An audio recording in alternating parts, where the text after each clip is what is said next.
अब गुस्सा किसी को आता है तो कहता है यार मैं करूं क्या, तो नबी पाक सल्लल्लाहु ताला अलैहि वसल्लम ने वो तरीका भी हमें इरशाद फरमाया। हुजूर अलैहिस्सलाम ने एक शख्स को देखा कि वो शदीद गुस्से में थे, उनकी नाक फूल रही थी।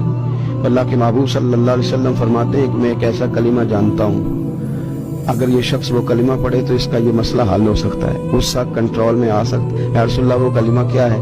तो हुजूर ने फरमाया आऊज़ु बिल्लाहि मिनश शैतानिर रजीम। इसको पढ़ेगा तो गुस्सा कंट्रोल में रहेगा।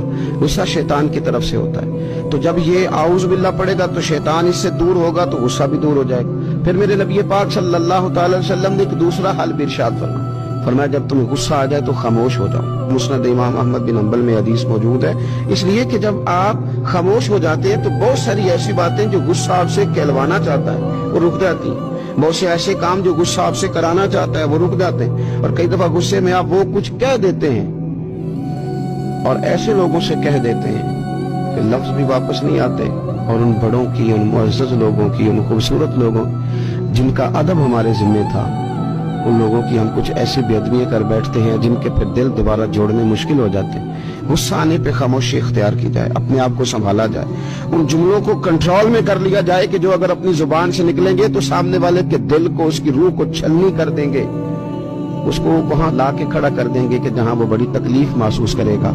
इसी तरह अल्लाह के महबूब सल्लल्लाहु ताला अलैहि वसल्लम ने गुस्से के मौके पर वुजू करने का भी हुक्म इरशाद फरमाया, इसलिए कि गुस्सा शैतान की तरफ से है, वो आग से बना है। तो पानी जो होता है ये आग को ठंडा करता है। बहुत ज्यादा शदीद गुस्सा आए तो आप वुजू करें, वुजू जो है वो कंट्रोल करेगा आपके गुस्से को। तो कोशिश फरमाएं अपने लबो लहजे के अंदर दरगुजर के पहलू को नुमाया करें। और इमाम गजाली रहमतुल्लाह अलैह ने एक और बात भी लिखी है, वो फरमाते हैं खौफ खुदा हो तो गुस्सा वैसे ही नहीं आता। वो फरमाते हैं लिल्लाहियत ज्यादा हो तो गुस्सा वैसे ही नहीं आता।